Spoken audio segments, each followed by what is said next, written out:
श्री हरिदास हावले साहेब, सहाय्यक संचालक आणि सर्व प्रशिक्षणार्थी, अधिकारी आणि शेतकरी बंधूंनो, आज आपल्याला जमीन आरोग्याचं व्यवस्थापन कसं करायचं. काल तुम्हाला सेंद्रिय शेतीचे घटक बऱ्यापैकी मी सांगितलेले आहे, परंतु सेंद्रिय शेती जी आहे ती नेमकी कुठं करायची, सेंद्रिय कर्ब कसा जमिनीमध्ये वाढवायचा, त्या अगोदर आपल्याला जमीन आरोग्य जे आहे ते जमीन आरोग्य आपल्याला समजलं पाहिजे आणि त्यानुसार आपल्याला पुढचं व्यवस्थापन करणं फार गरजेचं आहे. महाराष्ट्रातील जमिनीचे जर प्रकार पाहिले आपण, तर उथळ जमीन 37%, मध्यम खोल 31%, खोल काळी जमीन जी आहे ती 26% आणि लाल तांबडी जे सह्याद्रीच्या बाजूला जी काही जमीन आहे ती फक्त 6%. आणि ह्या जमिनीच्या प्रकारानुसारच आपण काय करत असतो, पीक नियोजन करत असतो, फळबाग नियोजन करत असतो, पाणी व खत व्यवस्थापन करत असतो आणि सुधारणा व्यवस्थापन करत असतो. तर अशा पद्धतीनं हे जे नियोजन आहे, पाणी असेल, पीक असेल, सुधारणा असेल, सगळं नियोजन हे जमिनीच्या प्रकारावर असतं. आता जर आपण पाहिलं की हवामान बदलामुळे जमिनीचे गुणधर्म, सुपीकता आणि काही आरोग्यावर आपल्या सुद्धा काय परिणाम होतात, हे जर आपण पाहिलं तर तापमान जर वाढलं, जास्त तापमान जर असेल तर बऱ्याचशा जमिनीमध्ये जास्त तापमान असेल तर ओलावा कमी होतो. त्यामुळे गहू, हरभरा, फ्लावर पिकांवर परिणाम होतो. कारण बऱ्याचशा उशिरा लागवड, विशेषतः उशिरा लागवड केलेल्या पिकांवर जास्त तापमानाचा हा परिणाम होत असतो. त्यामुळे वेळेवर पेरणी ही अत्यंत महत्वाची असते. त्यानंतर घडण कडक होत असते, सेंद्रिय कर्ब जो आहे तो कमी होतो, कारण उष्णता जास्त आहे. हलक्या जमिनीत किडीचा प्रादुर्भाव, विशेषतः नदीकाठचे जे काही जमिनी आहेत, त्या जमिनी नदीकाठचे जे आहेत तर त्यांच्या सुद्धा किडींचा काही घुमणी असेल, उधई असेल, उधळी म्हणतो आपण त्याला, त्यांचा प्रादुर्भाव सुद्धा त्या जमिनीमध्ये वाढू शकतो या जास्त तापमानामुळे. कमी तापमान असेल तर वनस्पतीची वाढ ही नेहमी थंडीच्या याच्यामध्ये कमीच असते. किंबहुना काही जे काही अन्नद्रव्य असतात, विशेषतः नत्र, पाला, जस्त, लोह, यांचं काय होतं की शोषण फार कमी असतं थंड जमिनीचं तापमान जर कमी असेल तर. आणि मग त्याच्यामुळे पेरू जर पाहिले तर तुम्ही नोव्हेंबर, डिसेंबर, जानेवारीमध्ये त्याची लालसर असे पानं दिसून येतील. किंवा ऊसाची सुद्धा शेंड्याकडला जो पानाचा शेंडा जो आहे तो वाळलेला दिसतो, किंवा जी किनार आहे ती किनार वाळल्यासारखी दिसते. त्या ठिकाणी पालाचं शोषण हे कमी झालेलं असतं. म्हणून आपल्याला या ठिकाणी काही आच्छादन असेल किंवा काही अन्नद्रव्यांची आपल्याला त्या ठिकाणी देणं फार गरजेचं असतं अशा कमी तापमानामध्ये. विशेषतः केळी पीक सुद्धा फार सेन्सिटिव्ह असू शकतं. आर्द्रता बुरशीचा प्रादुर्भाव जमिनीमध्ये आणि पिकावर आढळून येतो. विशेषतः आर्द्रता जास्त जर पाऊस झालेला असेल तर अशा वेळेस काही जमिनीमध्ये जास्त जर ओलावा निर्माण झाला तर गोगलगाईचा सुद्धा प्रादुर्भाव विशेषतः नदीकाठी आपल्याला आढळून येतो. पाऊस जास्त असेल तर धूप जास्त होते, कारण बरेचसे जे काही माळावरच्या जमिनी आहेत तिथं मातीच थांबत नाही. त्या ठिकाणी आपल्याला सॉइल अँड वॉटर कन्झर्वेशनचे जे काही काम आहेत ते हाती घेणं एनजीओच्या मदतीनं अत्यंत महत्वाचं असतं. नाही तर मग अन्नद्रव्याचाही ऱ्हास होतो आणि मग माती पण वाहून जाते आणि ही माती मग जे काही आपले स्टोरेज आहेत त्या ठिकाणी बंधारे असतील, पाझर तलाव असतील, या सर्वांचं काय होतं की पाणी साठवण क्षमता सुद्धा कमी होते आणि काही साठवण ज्या तलावामध्ये काही पान वनस्पतींची सुद्धा वाढ जास्त होते, कारण त्या ठिकाणी अन्नद्रव्यांचा सुद्धा ऱ्हास होत असतो आणि मग पान वनस्पती वाढते आणि त्याच्यामुळे ऑक्सिजनचा पुरवठा पाण्यामध्ये कमी होतो आणि मग पाण्यामध्ये राहणारे जे काही जीव आहेत, मासे असतील, बरेचसे काही आहेत, त्यांचा सुद्धा आरोग्याचा प्रश्न निर्माण होतो. भारी जमिनीतला हंगाम लांबतो, गोगलगाईचा प्रादुर्भाव होतो, चिबड होतात, वाळल्यानंतर अत्यंत कडक होतात. जमीन बऱ्याच वेळा आपण पाहिलं की जो काही पूर आलेला होता, पाऊस जास्त पडला तर बरेचसे अन्नद्रव्य जे आहेत, दुय्यम अन्नद्रव्य, विशेषतः आपण त्याचं काही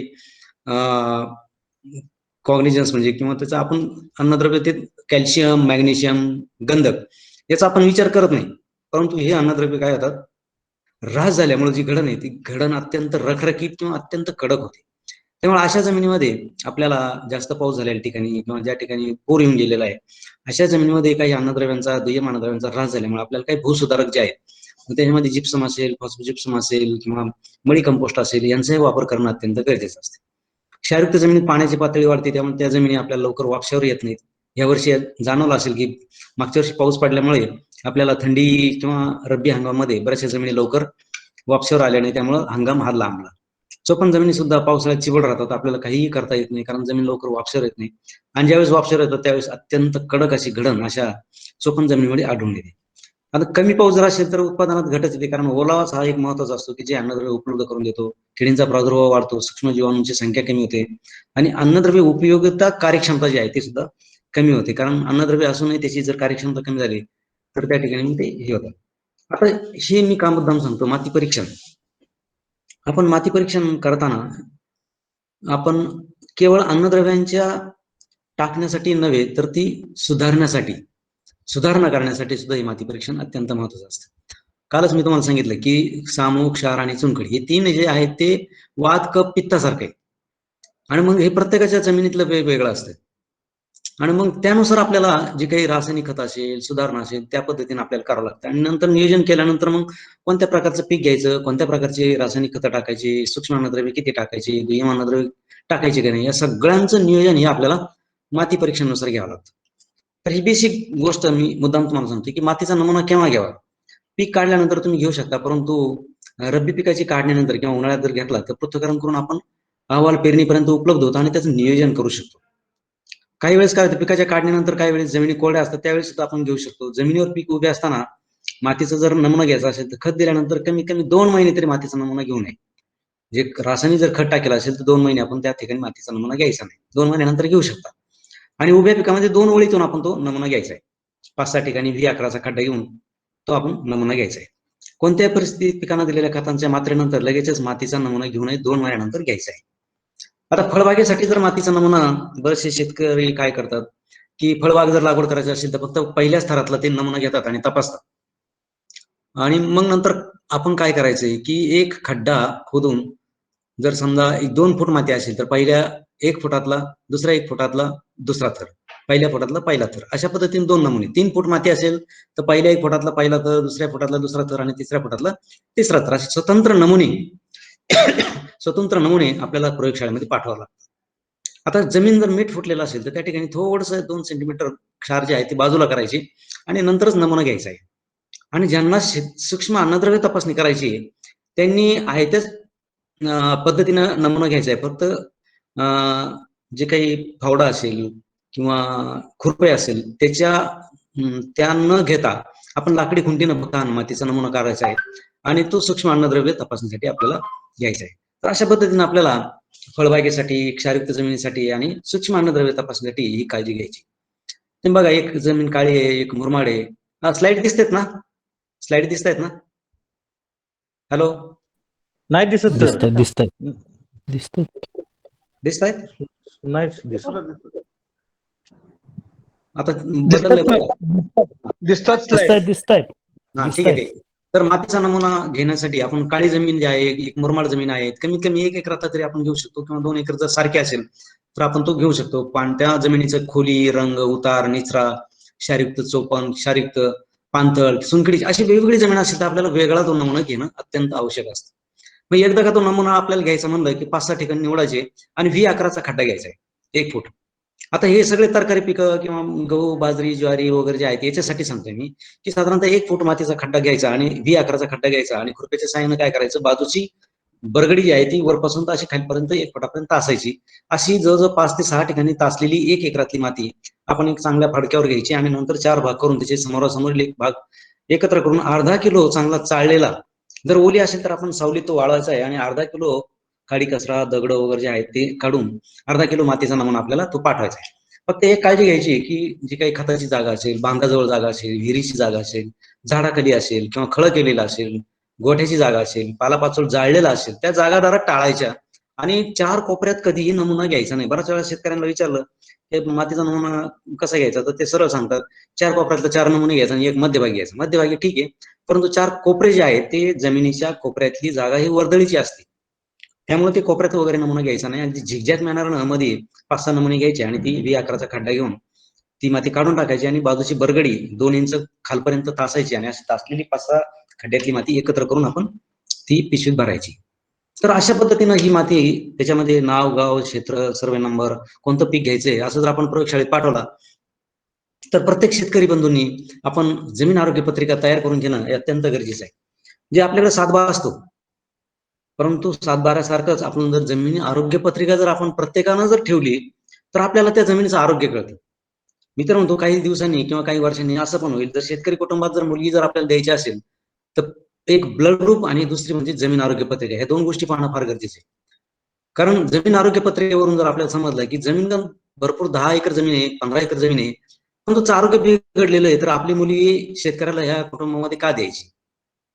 परंतु तीच जमीन जर चांगली असेल, परंतु 1 आणि 2 एकर जर असेल, परंतु जमिनीचं आरोग्य जर चांगलं असेल तर बिनधास्त ती मुलगी त्या शेतकरी कुटुंबात द्यायला काही एक हरकत नाही. म्हणजे हे सुद्धा आपण नियोजन करू शकतो. परंतु या व्यतिरिक्त पाण्याचे सुद्धा पृथक्करणाची नोंद याच्यात केलेली असते. त्याचप्रमाणे सामूक, क्षार, चुनखडी, उपलब्ध नत्र, स्फुरद, पालाश, त्यानंतर सूक्ष्म अन्नद्रव्य याची संपूर्ण नोंद या आरोग्य पत्रिकेमध्ये असते. मग या आरोग्य पत्रिकेवरून काय नियोजन करायचं आपण? पहिले रासायनिक गुणधर्म जे दिलेले आहेत, त्या रासायनिक गुणधर्म चांगले आहेत का नाही? साधारणतः सानू 6.5 ते 7.5 पर्यंत असावा. आता हे पुस्तकात वाचण्यासाठी, परंतु बऱ्यापैकी 8 पर्यंत असलं तरी चालतो. पण 8च्या पुढे जर गेला तर आपल्याला थोडंसं सुधारणेकडे महत्व देणं फार गरजेचं असतं, कारण बहुतांशी अन्नद्रव्ये या दरम्यान उपलब्ध होतात. क्षारता मी कालच सांगितलं की क्षारता सुद्धा या दरम्यानच असावी, की जेणेकरून या क्षाराचा निचरा होण्यासाठी आपल्याला त्या ठिकाणी सबसर्फेट ड्रेनेज असेल किंवा बाजूची चर असेल किंवा जास्तीत जास्त सेंद्रिय खतांचा वापर जर केला तर निश्चितच हे जे काही जादा पाण्याद्वारे असेल किंवा काही जास्त खतांचा वापर केल्यामुळे जे काही क्षार असतात ते निचऱ्यावाटे निघून जातात. आणि सेंद्रिय कर्ब या समस्यायुक्त जमिनी ज्या आहेत त्या सगळ्यांना जे काही चांगलं ठेवतो तर हा सेंद्रिय कर्ब ठेवत असतो. त्यामुळे 0.7% पेक्षाच हा चांगला असावा, तरच आपली जमीन ही चांगली सुपीक असू शकते. त्यापेक्षा जर कमी असेल तर आपण त्या दृष्टीनं आपण सेंद्रिय कर्ब वाढवण्याच्या दृष्टिकोनातून आपल्याला नियोजन करणं अत्यंत महत्वाचं आहे. कारण जर कर्ब चांगलं असेल तरच नत्र, स्फुरद, पालाश किंवा हिरवी अन्नद्रव्य किंवा सूक्ष्म अन्नद्रव्य यांची उपलब्धता होणार आहे, अन्यथा होणार नाही.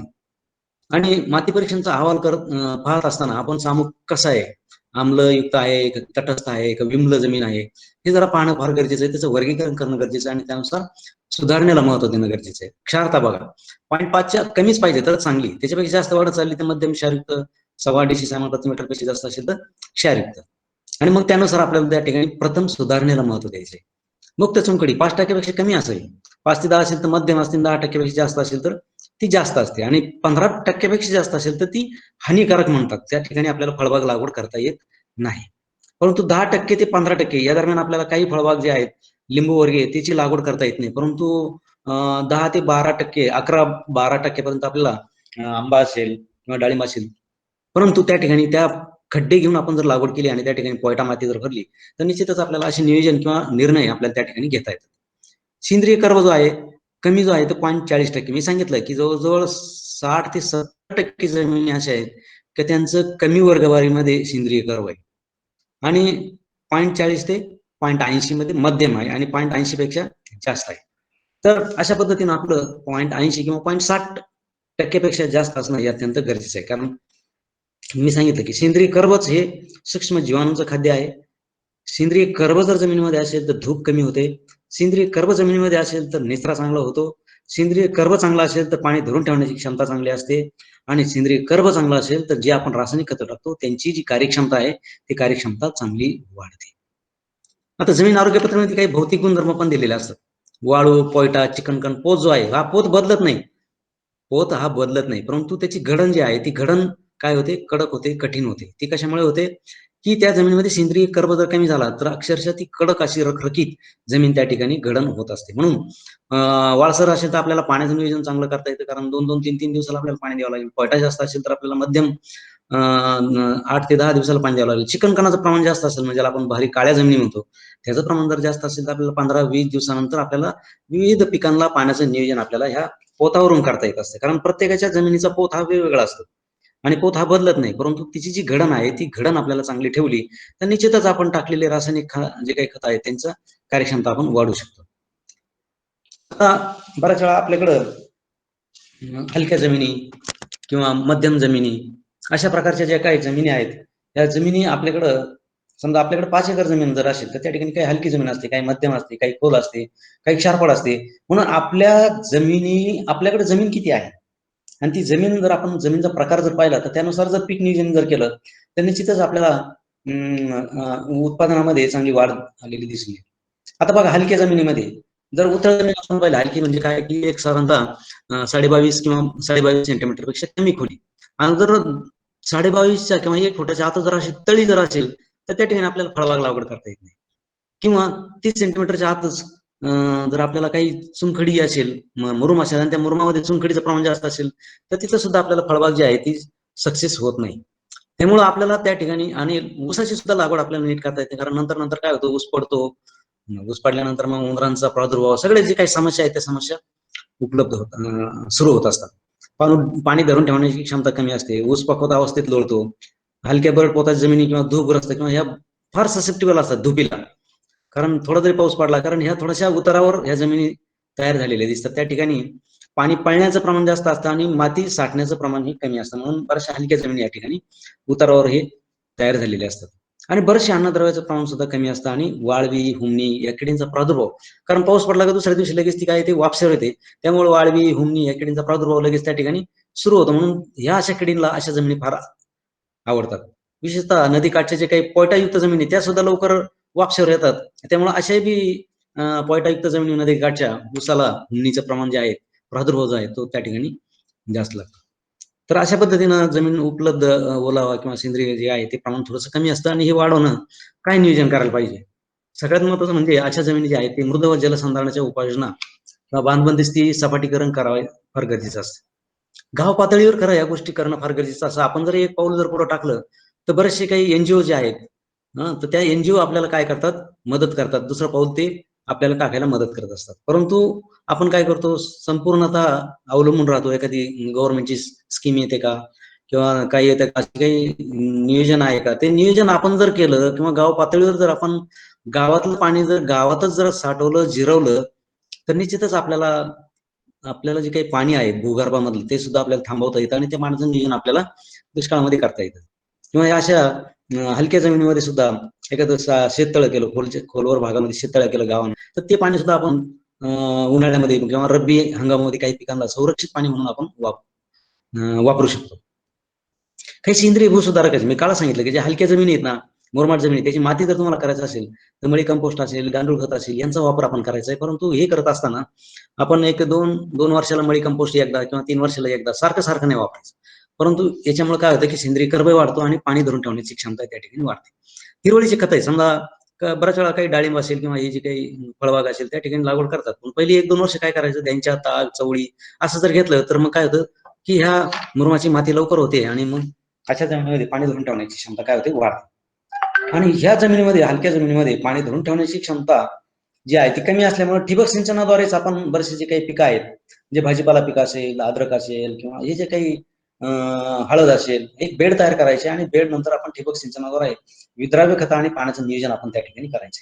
फ्लोनं कधीही त्याचा वापर करायचा नाही, नाहीतर मग तुम्हाला 2 ते 3 दिवसांनी फ्लोचं पाणी द्यावं लागेल. ठिबक सिंचन हे अत्यंत महत्वाचं आहे. माती परीक्षेनुसार रासायनिक खतांचा वापर करा. सूक्ष्मद्रव्याच्या कमतरतेनुसार शेणखताबरोबर करायचं. सूक्ष्मद्रव्य एखाद्याने सांगितलं की फेरस सल्फेट टाकायचं किंवा झिंक सल्फेट टाकायचे, लगेच तसं टाकायचं नाही. ते एक तर शेणखतात मुरवायचं किंवा जीवामृत आहे, जीवामृतमध्ये तुम्ही ते मुरवून सुद्धा ते वापरू शकता, म्हणजे त्याची कार्यक्षमता वाढते. कारण आपल्याला माहिती आहे सूक्ष्मद्रव्याची कार्यक्षमता किती, फक्त 2 ते 5% आहे, ती वाढवायची. त्याचप्रमाणे नत्र खताबरोबर निंबोळी, करंज पेंडी, निंबोळी असेल, करंज पेंड असेल, सरकी असेल, या पेंडींचा वापर आपण 500 प्रमाणात करू शकता, म्हणजे जेणेकरून या नत्राचा ऱ्हास, कारण आजही तुम्ही पाहिलं असेल काही पंढरपूर एरियामध्ये किंवा शेगाव वगैरे ह्या एरियामध्ये नायट्रेटचं प्रमाण पाण्यामध्ये वाढायला लागलेलं आहे. म्हणजे जर नायट्रेटचं प्रमाण जर पाण्यामध्ये राहिलं आणि आपल्या पिण्यामध्ये आलं तर फार जे काही ऑक्सिजनचे जे काही आपल्या पुरवठा जो होतो, रक्तातलं जे काही शुद्धीकरण होतं ते शुद्धीकरण जे आहे ते कमी होणार आहे, ज्याला आपण मिथो हिमोग्लोबिया म्हणतो. किंवा जे काही ब्ल्यू बेबी सिंड्रोम, म्हणजे जे लहान मुलं जन्माला येतात त्याचे निळसर रंगाचे जन्माला येणार, माथेकरू जन्माला येणार, अशा प्रकारचे अगदी भविष्यामध्ये हे धोके आहेत. त्यामुळे नायट्रेटचं प्रमाण, कारण आपल्याला युरियाचा वापर करायचा अत्यंत जास्त सवय आहे, परंतु निंबोळी पेंडी बरोबर याचा वापर जर केला तर निश्चितच आपण हे नायट्रेटचं प्रमाण भूगर्भातील पाण्यामध्ये आपण कमी करू शकतो. आणि विशेषतः हलक्या जमिनीमध्ये नत्र असेल किंवा बटाटा वगैरे पिकासारखे आपण पाला सुद्धा आपण खतं ही विभागून दिलं तर इथं फायदेशीर ठरते. म्हणजे सगळ्या जमिनीमध्ये नाही, पण हलक्या जमिनीमध्ये नत्राबरोबर पालाशी जर विभागणी करून जर दिली तरी पण आपल्याला चांगलं इथं फायदेशीर दिसून येतात. जैविक खतांचा वापर करा, बेणी प्रक्रिया किंवा शेणखतातून जरी केला तरी चांगलाच आहे. खोडव्यात पाचट आचरण वापर करणं हे बी अत्यंत महत्वाचं आहे. पूरग्रस्त पोयटा जमिनीत मुख्य अन्नद्रव्याबरोबर दुय्यम अन्नद्रव्य, कारण अशा जमिनी पूरग्रस्त भागामध्ये जमिनीनं एकदम कडक अशा होतात, नंतर ज्यावेळेस वापशर येतात ना त्यावेळेस अत्यंत कडक येतात. कारण काय होतं की तिथले जे काही अन्नद्रव्य ते वाहून गेलेले असतात आणि मग त्या अन्नद्रव्यात मुख्यतः दुय्यम अन्नद्रव्य जे आहेत ते सॉइल कंडिशनर म्हणून उपयोगी असतात. आणि मग त्या जर आपल्याला जमिनीची जर घडण मऊ ठेवायची असेल तर कॅल्शियम, मॅग्नेशियम, सल्फरयुक्त दुय्यम अन्नद्रव्य सुद्धा आपल्याला भूसुधारक म्हणून वापर करावा लागणार आहे. आता मध्यम खोली ह्या जमिनी चांगल्या आहेत, पाणी धरून ठेवण्याची क्षमता किंवा अन्नद्रव्य धरून ठेवण्याची क्षमता ही मध्यम आहे. सेंद्रिय कर्ब सगळं काही मध्यम आहेत. ही जमीन अतिशय चांगली आहे, परंतु याचं पाण्याचं नियोजन असेल ठिबकद्वारे किंवा दरवर्षी शिफारशीप्रमाणे आपण जर खतं वगैरे जर टाकले, तर ह्या जमिनी आपल्याला चांगल्या भविष्यामध्ये सुद्धा पुढच्या पिढीला सुद्धा चांगल्या ठेवू शकतो. ठिबक सिंचनाद्वारे मी तर म्हणतो ऊस पीक जर असेल ना, तर ठिबक शिवाय कोणीही करू नये. ठिबकच करणे, त्याच्यावरच नियोजन करणे तुम्हाला जवळ-जवळ 30-40% पाण्याची बचत होते आणि विद्राव्य खतांची सुद्धा बचत त्या ठिकाणी होत असते आणि जमिनी खराब होण्यापासून सुद्धा आपण वाचू शकतो. आज अजून काही 1-2 वर्षांनी तर आपण आपल्याला पुढच्या पिढीला सांगता येईल, की आम्ही पोत्यानं खतं टाकत होतो. परंतु ही विद्राव्य खतं आता कारण ही पोत्यातली 40, 45-50 किलोची आहे ना, ही काही दिवसांनी कमी होणार आहे आणि ठिबकद्वारे 1 किलोपासून तर 25 किलोपर्यंत विद्राव्य खतं जी बाजारात उपलब्ध आहे, त्याचा वापर आपल्याला पीक वाढीच्या अवस्थेनुसार आपल्याला करावं लागणार आहे. हे आपल्याला पुढचं भविष्यामध्ये मुलांना जर तुम्ही सांगितलं, की तुम्ही 50 किलोच्या बॅगा 10 आणि 12-12 बॅगा तुम्ही जमिनीवर एकरी वापरत होता, तर त्यांना अगदी आश्चर्य धक्का बसेल. म्हणून आता इथून पुढे जे आहेत, आपल्याला जमिनी ज्या आहेत त्या जर आरोग्य चांगलं ठेवायचं असेल, तर आपल्याला ठिबकद्वारे विद्राव्य आणि पाणी याचं नियोजन करणं अत्यंत महत्त्वाचं आहे. संतुलित खताचा वापर जो आहे तो माती परीक्षणच करायचाच आहे. सेंद्रिय खतांचा शिपर प्रत्येक पिकाला म्हणजे समजा बाजरी, गहू वगैरे याला 5-1 टन आहे. त्यानंतर भाजीपाला 10 ते 15 टन आहे. ऊसाला अडचणी असेल तर 2500 सीजनल असेल नोव्हेंबरमध्ये तर 20 टन प्रति हेक्टरी अशा प्रकारचं ते पिकानुसार जे काही शिफारशी केलेल्या आहेत त्यांचा वापर आपण त्या ठिकाणी करायचा आहे. सूक्ष्म अन्नद्रव्य सुद्धा आपण जमिनीमध्ये तपासतो. आपल्या आरोग्य पत्रिकेमध्ये असतं विशेषतः झिंक आणि लोह याचाही वापर आपण फवारणीद्वारे असेल तर चिलेटेड मध्ये वापरा. कारण बऱ्याच वेळा काय होतं की खोडवा जो आहे तो खोडव्याचा उगवताना पिवळा पडतो.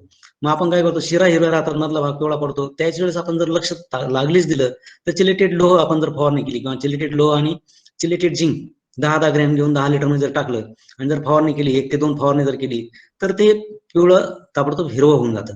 परंतु आपण काय करतो त्याच्याकडे दुर्लक्ष करतो आणि नंतर राहिलेले शिरा सुद्धा नंतर पिवळ्या पडतात, नंतर मग पांढरं पानं पडतात आणि नंतर ते वाळून जातं आणि नंतर मग आपल्याला जाग येते आणि त्यावेळेस ती तिथं फट पडलेली असते कारण ते जे काही ऊस आहे तो खोडव्यातला तिथं वाळून गेलेला असतो आणि मग नंतर आपल्याला पॉप्युलेशन जे आहे ते पॉप्युलेशन आपल्याला खोडव्यातलं चांगलं मिळत नाही आणि नंतर उत्पादनावर त्याचा परिणाम होत असतो. पण तू लागलीच कारण एक लक्षात घ्या पूर्वी सकाळी सकाळी शेतावर एक फेरफटका मारायची सवय होती परंतु आता कोणाला नाही. आता काय करतात दुधाची जी काही दूध घालायचं असतं सकाळी सकाळी दूध घातलं आणि तिकडे 10-11 वाजतात आणि नंतर मग सकाळी सकाळी शेतावर फेरफटका मारायला कोणाला वेळ नाही. परंतु किडींचा प्रादुर्भाव असेल किंवा काही लक्षण असेल आणि विशेषतः किडी त्यांचा जो प्रादुर्भाव आहे तो सकाळी सकाळी 7 ते 8 मध्येच दिसतात, इतर वेळेस तुम्हाला दिसत नाही. त्यामुळे सकाळी फेरफटका मारणे असं जर आपल्याला जर आपल्या शेतीवर जर प्रेम असेल तर निश्चितच ते पीक आपल्याशी बोलतं आणि जर बोललं तर आपल्याला कळतं की ह्या पिकाला काय करायला हवंय. जैविक कीटक असेल कारण एक लक्षात घ्या जैविक कीटक जे आहेत कीटकनाशके असेल किंवा जैविक ज्या गोष्टी आहेत फवारणीच्या मग ते रोगासाठी असेल किडीसाठी असेल ते येऊ नये म्हणूनच वापरणे.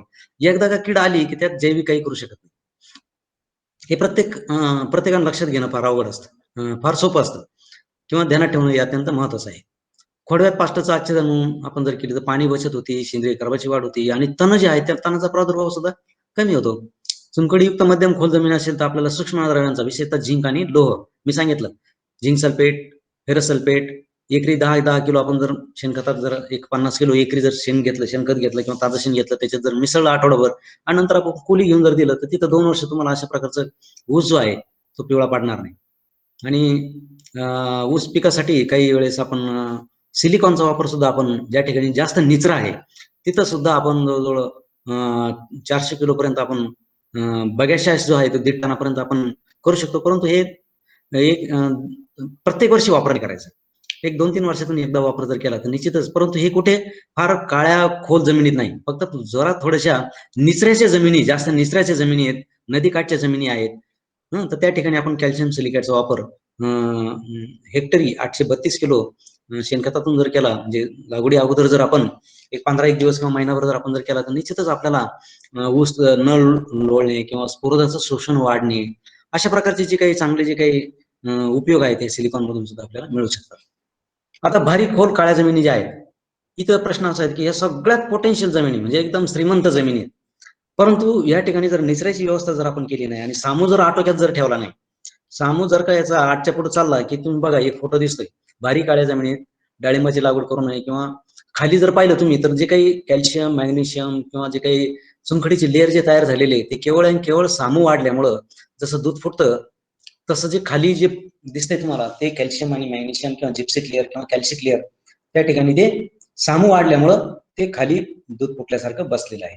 त्याला आपण शेड म्हणतो किंवा शॅडो लागला असं म्हणतो आणि फळबागेसाठी फार घातक आहे. हे जर पिवळसर जे दिसतंय खाली ते जर 1-2 फुटाच्या तिथं आलं किंवा 1 फुटापर्यंत आलं असं वाढत वाढत वर येतं ते आणि मुळ्या तिथे गेल्यानंतर मग 10 वर्षांनी 15 वर्षांनी फळबाग जी लागवड आहे ती तुमची फेल जाते. म्हणून आपल्याला सामू काबू ठेवणं आणि तो काबू फक्त आपण सेंद्रिय कर्बानच करू शकतो. आणि त्यानंतर काल मी तुम्हाला सांगितलं सेंद्रिय कर्ब वाढवण्याच्या जाता जाता पण मी सांगेल क्षारपण होण्याची शक्यता जास्त असते. वापशावर लवकर ह्या जमिनी येत नाहीत.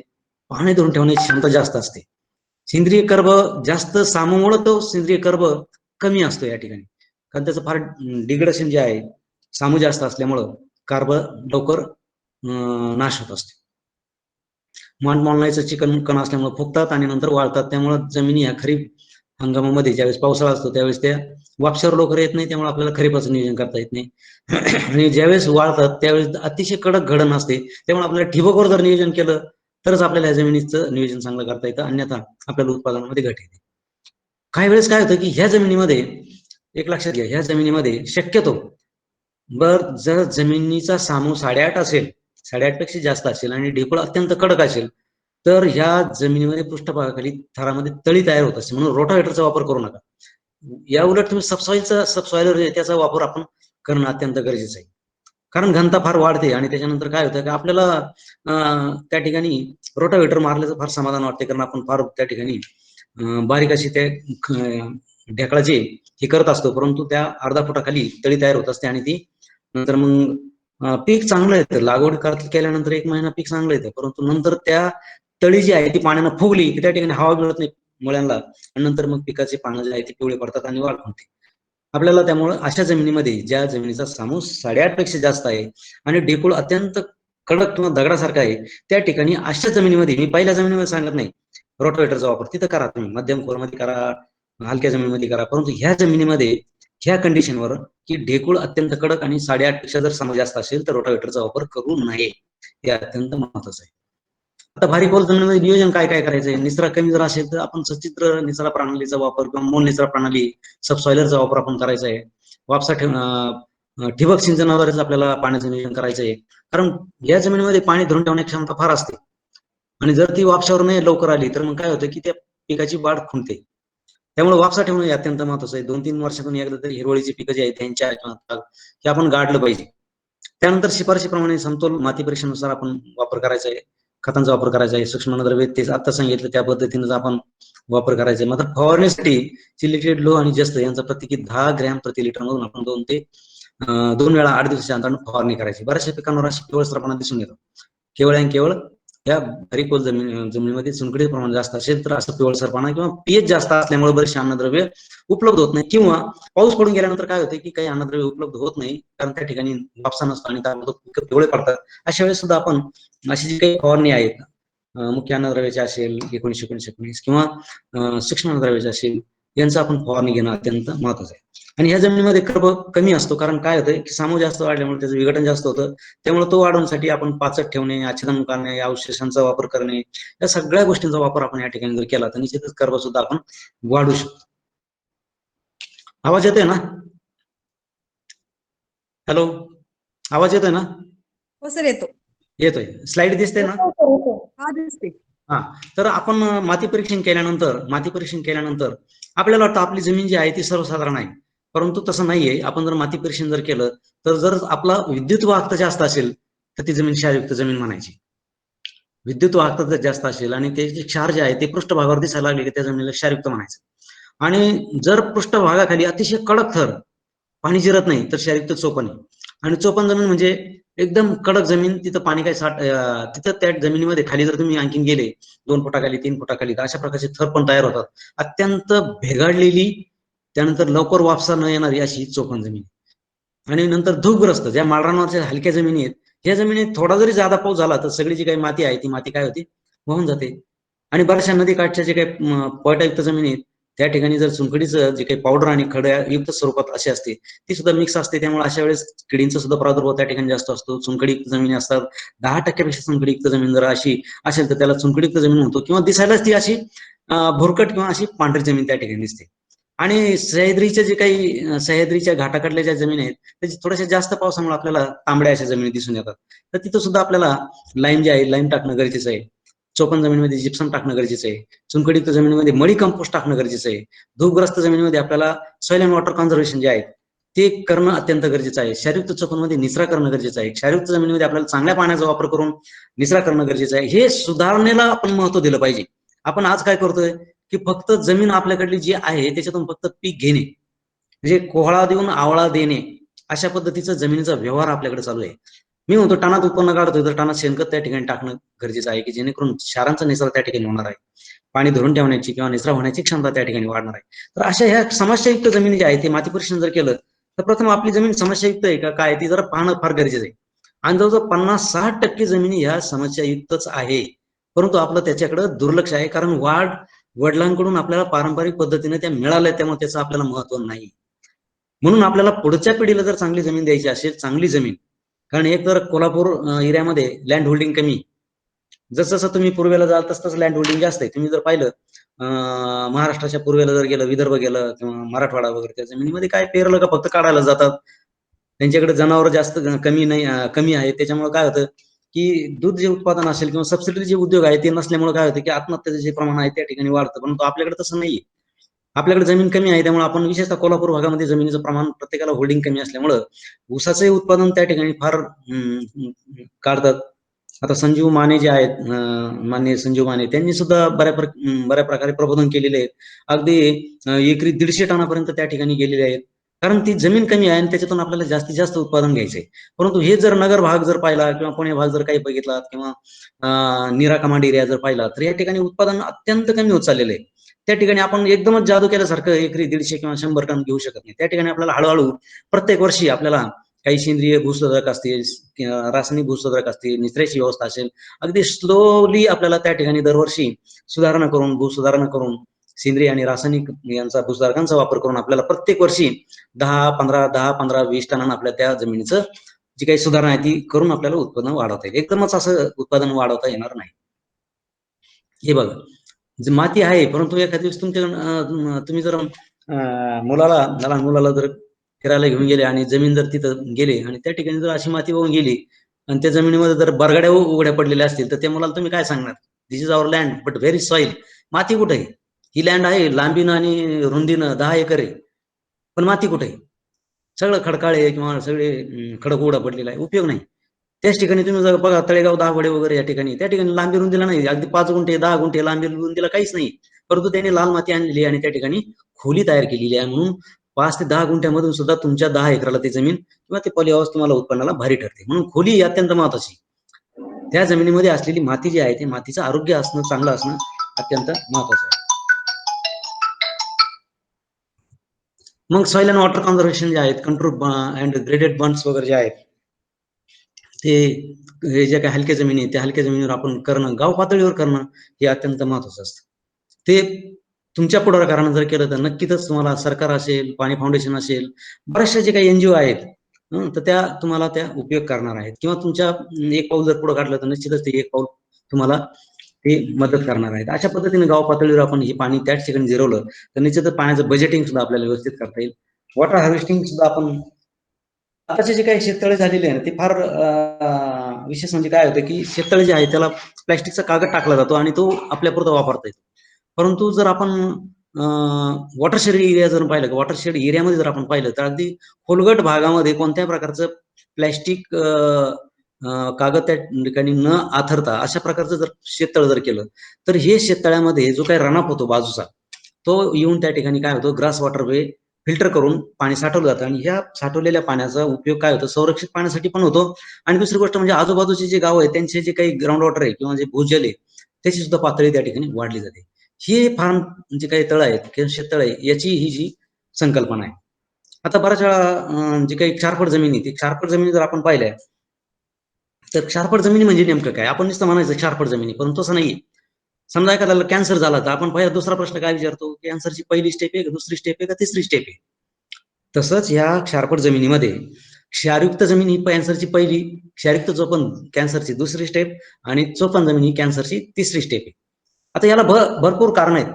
आपल्याकडे उष्ण हवामान आहे, कोरडं हवामान आहे, पाऊस कमी आहे, अतिरिक्त पाण्याचा वापर करतो, एकसारखी पीक घेतो, ऊस सारखं पीक घेत असतो. पूर्वी तुम्हाला आठवत नाही, परंतु किंवा जुन्या लोकांना आठवत असेल, अहो पूर्वी शेंगदाण्याची पेंट सुद्धा ऊसाला टाकत होते. इतकी काळजी, म्हणजे जमीन चांगली असताना शेंगदाण्याची पेंट ऊसाला टाकत होते.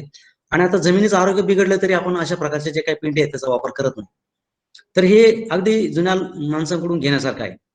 तर भारी चिकन मातीच्या आणि अति खोल निचरा कमी असलेल्या जमिनीमध्ये नैसर्गिक ओढे नाले सगळे बुजवलेले आहेत. आपण नैसर्गिक जे काही स्रोत होते ते सुद्धा आपण बुजवलेले. जमीन लांबी आणि रुंदीनं वाढवण्यासाठी आपण जे काही उद्योग केले त्यामुळे काय झालं की जे काही नैसर्गिक ओढे आणि नाले होते ते सुद्धा बुजून टाकले आणि त्यामुळे निचरे कमी झालेले आहे. सेंद्रिय खतांचा वापर जो आहे तो कमी झालेला आहे. क्षारयुक्त पाण्याचा अमर्याद वापर झालेला आहे. जमीन बेसाळ टाकणे ज्यांना खडक जे आहेत अल्कधर्मी आपलं असल्यामुळे त्याच्यात भरपूर प्रकारचे क्षार आहेत. फक्त पाणी जादा वापर केला की हे क्षार त्या ठिकाणी वाढतात. कोरडो पाणलोट क्षेत्रात पायथ्याला सलग जे काही किंवा तुम्ही एखादं वॉटरशेड एरिया जर पाहिला, पाणलोट क्षेत्र जर पाहिलं तर अगदी शेवटच्या खालच्या भागामध्ये सुद्धा पाणी सगळं वाहून येतं आणि त्या ठिकाणी जमीन खराब झालेली दिसून येते. म्हणजे हे सगळे कारण आहेत. मग आपण पहिला एक जो आहे कॅन्सर फर्स्ट स्टेज म्हणजे प्रथम जो आहे क्षारपट जमिनीमधला जो पहिला प्रकार जो आहे तो आपण पाहूया. याच्यामध्ये माती परीक्षण न करता आपल्याला लक्षात येईल की पृष्ठभागावर पांढरे असे क्षार दिसून येते. अगदी असे भुसभुशीत जे काही क्लोराईड, मॅग्नेशियम, कॅल्शियम बरोबर सल्फेटयुक्त जे काही क्षार आहेत ते क्षार तुम्हाला असे दिसून येतील. त्याला म्हणायचं क्षारयुक्त जमीन. आणि त्याचा सामू जर पाहिला तर 8.5 पेक्षा कमी येतो, पण क्षारता मात्र त्या ठिकाणी जास्त येते. आणि ह्या जमिनीमध्ये सुधारणा जर करायची असेल तर कोणत्याही प्रकारचं रासायनिक खत त्या ठिकाणी टाकायचं नाही. बघा हे लक्षात घ्या. क्षारपट जमीन जर म्हणलं तर चुकीचं आहे. त्याच्यामध्ये पहिला जो प्रकार आहे त्याच्यामध्ये कोणत्याही प्रकारचं जिप्सम असेल, गंधक असेल, मळी कंपोस्ट असेल, काहीही टाकायचं नाही. परंतु माती परीक्षण न करता जर आपण असा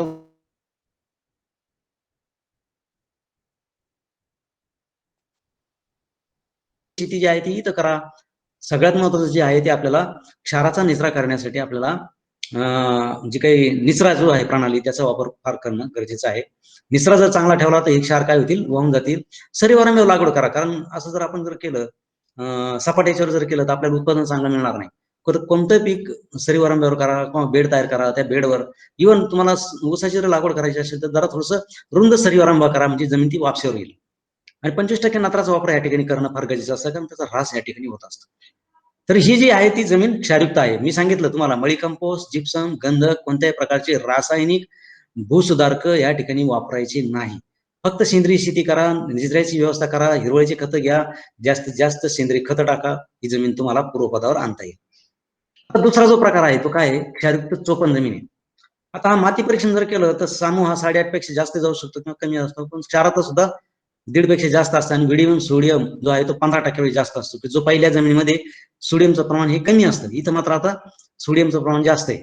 क्षार पण आहे, सामू कमी जास्त. सोडियमच्या प्रमाणावर 8.5 पेक्षा जास्त जर असेल, सोडियम जर असेल 8.5 पेक्षा जास्त राहील, सोडियम कमी असेल तर 8.5 पेक्षा सुद्धा कमी होईल. आता इथं ढोबळ जर जमीन आपण जर पाहिली, पृष्ठभागावर जर पाहिली तर तुम्हाला तेलकट डाग पडल्यासारखे दिसेल. कारण ते जे क्षार आहे ते सोडियमच्या क्षारामुळे काय होतं, त्याचं डिग्रेडेशन होतं. म्हणजे त्या ठिकाणी त्याची त्या ठिकाणी त्याचं स्ट्रक्चर बिघडतं, घडण बिघडते आणि तुम्हाला अशी तेलकट डागासारखी जमीन तुम्हाला पृष्ठभागावर दिसेल. असे पांढरे क्षार दिसणार नाही, परंतु असं degradation of structure with sodium असं प्रकारची तेलकट डागासारखी या ठिकाणी तुम्हाला दिसेल. मग यासाठी काय करायचं, विशेषतः ही जमीन आहे ना, पृष्ठभागावर तुम्हाला काही वेळेस क्षार दिसतील किंवा डिग्रेडेड काळपट असे क्षार दिसतील, पण खाली ही जमीन पृष्ठभागाखाली अत्यंत कडक असते. इथं सुद्धा तुम्ही जिप्सम टाकू शकता, परंतु आपल्याला माती परीक्षणमुळे करूनच आपल्याला जिप्सम नेमकं किती टाकायचं आहे हे ठरवावं लागणार आहे. कारण सोडियमचं प्रमाण किती त्याच्यावर जिप्सम आहे. ढोबळमानाने जिप्सम इथं टाकायचं नाही, पहिल्या प्रकारामध्ये तर टाकायचंच नाही. इथं टाकायचं, परंतु सोडियमचं प्रमाण किती आहे हे अगोदर काढा, गरज काढा आणि त्यानुसारच आपल्याला हे जिप्सम त्या ठिकाणी टाकायचं. सिंचनाचं पाणी चांगलं वापरा, चर खोदा, सेंद्रिय खतांचा वापर करा, हिरवळीची पिकं घ्या. निश्चितच आणि सगळ्यात महत्त्वाचं म्हणजे सच्छिद्रपायी भूमिगत निचरा प्रणालीची व्यवस्था, की जी व्यवस्था तुम्हाला सांगलीला मला वाटतं श्री दत्त सहकारी साखर कारखाना जे आहे माननीय पाटील साहेब त्या ठिकाणी आहेत मला वाटतं, त्यांनी फार मोठ्या प्रमाणावर केलेली 550 एकरावर त्या ठिकाणी केलेली आहे. तर अशा प्रकारची जी आपल्याला जी काही निचरा प्रणाली आहे, ती निचरा प्रणाली आपल्याला त्या ठिकाणी करावं लागणार आहे. आणि ही जर केली तर निश्चितच त्या जमिनी ज्या आहेत त्या आपल्याला पूर्वपदावरून आपल्याला वापरता येणार आहे. तर आपल्याला ढेंच्या किंवा ताग आपल्याला बऱ्याच वेळा मी सांगितलं की हंगाम वाया जात आहे, आंतरपीक घेऊन आपण त्या जमिनीची घडण आपल्याला चांगली सुधारायची आहे. बऱ्याच वेळा अशा जमिनीमध्ये काय होतं की ओलावा जो आहे तो ओलावा जर कमी झाला नाही तर मग हे चित्र जर तुम्ही पाहिलं तर शिंबी गोगलगायीचा सुद्धा प्रादुर्भाव या ठिकाणी होऊ शकतो. दिवसा त्या भेगाडलेल्या भागामध्ये राहतात आणि रात्री मग काय करतात ते घास, लसूण घास असेल किंवा ऊस असेल याची पानं सगळे खाऊन टाकतात. म्हणजे नको त्या किडीचा प्रादुर्भाव सुद्धा आपल्याला जास्त पाऊस जर झाला आणि जमीन जर लवकर वापशावर आल्या नाही तर ह्या शिंबी गोगलगायीचा सुद्धा प्रादुर्भाव होऊ शकतो. म्हणजेच काय की जमिनीचं आरोग्य जर आपण व्यवस्थित ठेवलं नाही तर नको त्या किडींचा सुद्धा प्रादुर्भाव त्या ठिकाणी होऊ शकतो. आता तिसरा कॅन्सरचा जो आहे तो म्हणजे ह्या पहिली जी आहे शारीरिक चोपण याकडे जर लक्ष नाही दिलं त्यानंतर काय होतं, चोपण जमीन होती आणि कॅन्सरची मी याला थर्ड स्टेप म्हणतो. आता तुम्हाला तर माहिती आहे कॅन्सरची जर थर्ड स्टेप असेल तर आपल्याला पेशंट कुठून यावं लागतं. तसंच हे चोपण जमिनीचं आहे. अत्यंत भेगाडलेल्या जर ह्या जमिनीमध्ये जर पाऊस पडून गेला आणि तुम्ही जर चप्पल काढली आणि जमिनीवर चालले तर अगदी कर कर किंवा अशा वाट्या पापुत्रे तयार झालेली असतात कठीण अशी. खाली बघा तुम्ही गहू जर आपण पेरला तर त्या ठिकाणी गव्हाची सुद्धा त्या ठिकाणी उगवण चांगली होत नाही आणि त्या ठिकाणी विरळ झालेला गहू किंवा कोणतंही पीक आपल्याला त्या ठिकाणी दिसून येईल. आणि सगळ्यात महत्वाचं म्हणजे 8.5 पेक्षा जास्त सामू असल्यामुळे आणि क्षारता कमी असल्यामुळे, कारण सगळे जे क्षार जे आहे ते काय होतं खाली दूध फुटल्यासारखे बसतात आणि वर फक्त सोडियम डॉमिनंट राहतो आणि सामू त्या ठिकाणी वाढतो आणि या ठिकाणी नंतर बियाण्याची आपण पेरल्यानंतर बियाण्याची उगवण क्षमता चांगली होत नाही. ऊस लागवड करा, काही करा, परंतु उगवण क्षमता जी आहे त्या ठिकाणी नीट होत नाही. मग अशा तो पण जमिनीवर जर आपल्याला सुधारणा करायची असेल तर आपण माती परीक्षेनुसार या जमिनीमध्ये जिप्समचा वापर करायचा आहे. पहिल्या वर्षी त्याच्या 50% वापरा, दुसऱ्या वर्षी उर्वरित 50% वापरा. पण हा जिप्समचा वापर करत असताना आपण शेणखतामधून करणं फार गरजेचं आहे. नुसतं जिप्सम टाकायचा उपयोग नाही. शेणखतामध्ये एकत्र करून जर केला तर मग ती जी काही रिॲक्शन आहे, ती जी काही रासायनिक अभिक्रिया आहे, ती रासायनिक अभिक्रिया ही चांगली होत असते. तर अशा पद्धतीनं जर चुनखडीयुक्त चोपण जर असेल तर मात्र या ठिकाणी आपल्याला 1/5 जिप्समच्या गंधक आपल्याला शेणखतातून वापरावं लागेल. चुनखडीयुक्त जर चोपण असेल तर, आणि जर चुनखडीचं प्रमाण 10% कमी असेल आणि चोपण असेल तर मग त्या ठिकाणी जिप्समचा वापर करायचा. तर अशा पद्धतीनं इथं मात्र बघा, आता मी पहिल्या 2 प्रकारात मडी कंपोस्ट किंवा प्रेसमड टाकायचं नाही म्हणतो, परंतु इथं मात्र तुम्हाला सेंद्रिय भूसुधारक प्रेसमड, मडी कंपोस्ट, स्पेंटॉस सुद्धा आपण 3-4 वर्षातून एकदा एक परफोरेटेड पाईपद्वारे, नुसतं पाईप सोडायचं नाही, परफोरेटेड पाईपद्वारे आपल्याला 10,000 लिटर किंवा 15,000 लिटर एकरी छरा आपल्याला मारता येईल. तो कधी उन्हाळ्यात मारायचा आणि त्यानंतर मग नांगरणी, त्यानंतर 2-3 कोळवाच्या पाळ्या करायच्या आणि अशा पद्धतीने आपल्याला वापरता येईल. परंतु आपल्या जमिनीमध्ये क्षाराचं प्रमाण किती येते बघा, जर 0.50 DC सायमन प्रति मीटर पेक्षा जास्त जर असेल तर अशा ठिकाणी स्पेंटॉसचा सुद्धा वापर करू नका. हिरवळीची पिकं जी आहेत ती घ्यायची, गाडायची, आम्लयुक्त खतांचा वापर करा, कारण सामू या ठिकाणी फार वाढलेला आहे. अमोनियम सल्फेट जे आहे किंवा सुपर फॉस्फेट आहे अशा खतांचा की जे आम्लयुक्त खत आहेत यांचा वापर जर केला तर निश्चितच अशा जास्त आम्लयुक्त खतांपेक्षा याचा वापर आपण जर केला तर ते खत जे आहे ते पिकांना उपलब्ध होणार आहे. सबसॉइलरनं खोलवर नांगरट करा, परंतु रोटावेटरचा वापर इथं सुद्धा चुकून जमिनीमध्ये करायचं नाही. अतिरिक्त पाण्याचा जो काय निचरा आहे, अतिरिक्त पाणी जे आहे सिंचन टाळावे. तुषार पद्धतीचा वापर करायचा आहे. हा दिसतंय ना तुम्हाला? एक मिनिट. हॅलो, दिसतंय.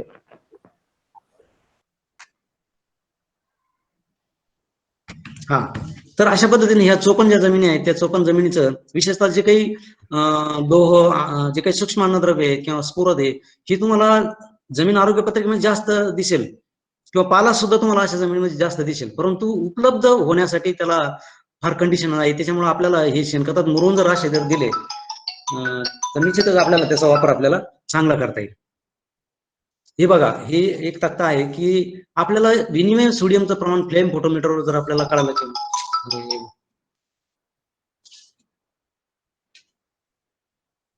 विनिमय सोडियमचं जे प्रमाण आहे त्याच्यावरून सुद्धा आपण जिप्सम जे आहे किंवा गंधक आहे हे आपण त्याची मात्रा ठरवू शकतो. परंतु हे वापरत असताना आपण ते शेणखतामधून जर मिक्स केलं तर निश्चितच आपल्याला त्याचा वापर कार्यक्षम पद्धतीने करता येतो. आणि विनिमय सोडियम जो आहे तो आपल्याला जमीन आरोग्य पत्रिकेमध्ये सुद्धा आपल्याला दिसून येतो. त्याप्रमाणे आपण हे जिप्सम किती टाकायचंय आणि गंधक किती टाकायचंय ते आपण ठरवू शकतो. आणि मग आपण त्या जमिनीमध्ये क्षार संवेदनशील पिकं कोणते आहेत, मध्यम क्षार जर असेल तर मध्यम क्षार सहनशील पिकं कोणते आहेत, किंवा जास्त जर क्षारयुक्त जमीन असेल तर जास्त क्षार सहनशील जे काही पिकं आहेत, तर ते पिकं जे आहेत ते पिकं आपल्याला घ्यावं लागतील. कारण एक लक्षात घ्या, या जमिनीमध्ये क्षारफळ जमिनीमध्ये आपल्याला जे काही कडधान्य पिकं जे आहेत, कडधान्य पिकं जे आहेत ते कडधान्य पिकं घेता येत नाही. आणि कडधान्य पिकं असे आहेत की जे त्या जमिनीच्या आरोग्यासाठी किंवा जे काही पाना पाचोळा पडतो ते त्या सूक्ष्म जीवाणूसाठी उपयोगी येत असतात. म्हणून या ठिकाणी त्यांच्या वगैरे जर असे पिकं जर घेतले, त्यांच्या मुळावर गाठी असतात, असे जर आपण गाडले, हिरवळीचं खत म्हणून जर घेतलं तर अशा जमीन आपण हे करू शकतो. भूमिगत निचरा प्रणालीची व्यवस्था आपण अशा जमिनीमध्ये जर केलं तर निश्चितच अशा जमिनी आपण पूर्वपदावर आणू शकतो. आता काही चुनखडीयुक्त जमिनीत, विशेषतः तुमच्या नदी काठच्या जमिनीत काही 10% जर चुनखडी जास्त असेल तर अशा जमिनीचा सामू जो आहे तो विमुक्त प्रकारचाच असतो, 8 पेक्षा जास्त असतो. त्यामुळे बरेचसे अन्नद्रव्य उपलब्ध होत नाही, क्षार कमी असतात. परंतु जमीन ही फार घट्ट असते, रखरखीत असते. आज जर पाणी दिलं दोन दिवसांनी असं वाटतं. हॅलो, हा, मुक्त चुन्याचं प्रमाण जर आपण पाहिलं तर 10% पेक्षा जास्त असतं. आणि बऱ्याचशा अन्नद्रव्यांची जी काही उपलब्धता आहे ती कमी होती, विशेषतः सूक्ष्म अन्नद्रव्य आहेत, नत्रज, पुरत, पालाश, हवा पाणी यांचं व्यस्त प्रमाण राहतं, पिकाची वाढ थांबते, बियाणाची उगवण क्षमता सुद्धा कमी होते, आणि लोह जे आहे तिची कमतरता येते. आणि बऱ्याच वेळा केवडा जो आहे तो ऊसावर असेल, त्यानंतर तुमचे द्राक्ष पिकावर असेल, तो क्लोरोसिस, त्याला लाईम इंड्यूस क्लोरोसिस चुनखडीमुळे हा केवडा त्या पिकांवर येतो. तेव्हा ह्या जमिनी भुरक्या रंगाच्या किंवा चुनखडीयुक्त अशा जमिनी एक पावडर स्वरूपात असते आणि दुसरी खड्याच्या स्वरूपात ती चुनखडी दिसून येते.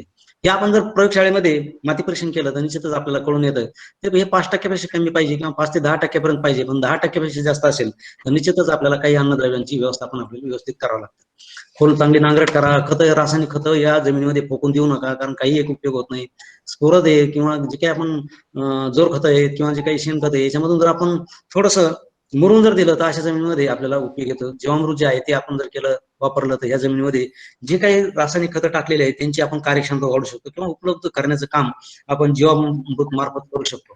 तर अशा पद्धतीने हे जीवामृत मी कालच दाखवलं तुम्हाला की ही चोखंद जमिनी असेल, चुनखडीयुक्त जमीन असेल, अशा जमिनीमध्ये, समस्यायुक्त जमिनीमध्ये याचाही वापर आपण जर ड्रिंचिंगद्वारे जर केला तर निश्चितच आपल्याला जे काही रासायनिक जे काही अन्नद्रव्य त्या जमिनीमध्ये असतील ते उपलब्ध करून देण्याचं काम ह्या जीवामृतच्या स्लरीमधून करू शकतो.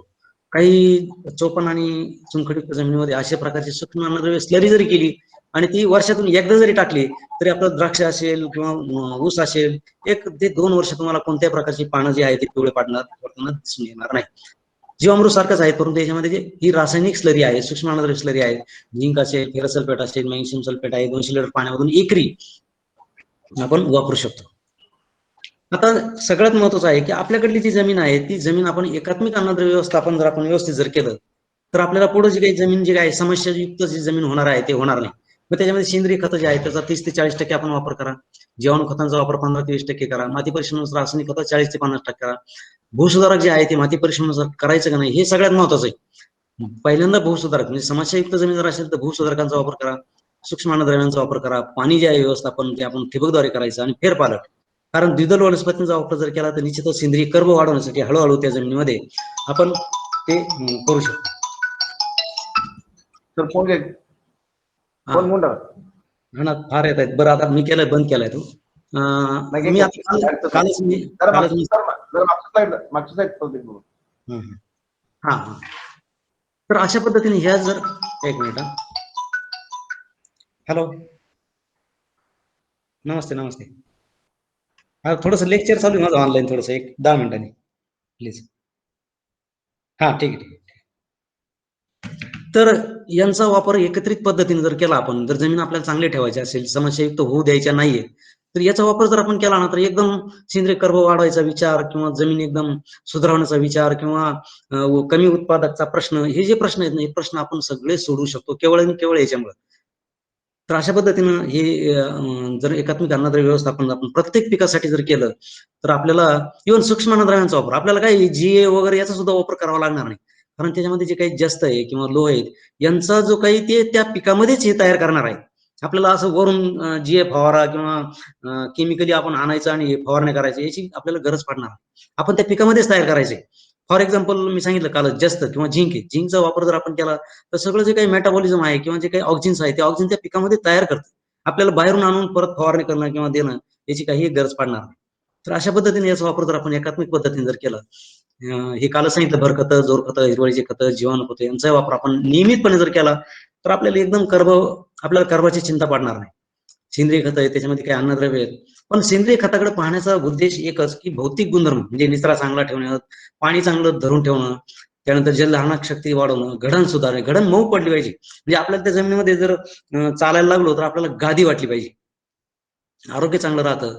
रासायनिक खतं आपण 10 टाकायच्या ऐवजी 2 जरी टाकलं तर त्याची जी कार्यक्षमता वाढते, त्याच्यामुळे आपल्या 2 बॅगमध्ये सुद्धा आपण ते भागू शकतो.